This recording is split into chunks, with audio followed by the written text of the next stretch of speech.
আসসালামাইকুম বন্ধুরা, সবাই কেমন আছেন? এর আগে আমি ভিডিও দিয়েছিলাম যে আমি একটা খাবারটা আমার পরিপূর্ণ হয়েছিল না, এখন আমার খাবারটা পরিপূর্ণ হয়েছে। এই দেখেন আমার খাওয়ার সিস্টেম আমি করে দিয়েছি।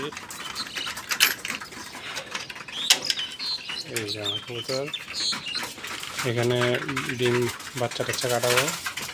এই যে 6টা কবুতর অলরেডি লাগানো হয়েছে। এই ভিতরের অবস্থা। আর এই কবুতর এখান দিয়ে ডুববে, ট্যাপডোর দিয়ে দিছি। আর এখান দিয়ে সম্পূর্ণ নেট দিয়ে দিছি, সম্পূর্ণ নেট দিয়ে দিছি। আর এই যে বাইরে এখান দিয়ে কবুতর ডুববে, আর খুব সুন্দরভাবে আমার কবুতরগুলো ট্যাপিং হয়ে যায়। এই যে এখন আদার দিয়ে আমি অফিসে চলে যাব, আবার সকালে আদার দেবো কালকে। ঠিক আছে বন্ধুরা, সবাই ভালো থাকবেন। আসসালামু আলাইকুম।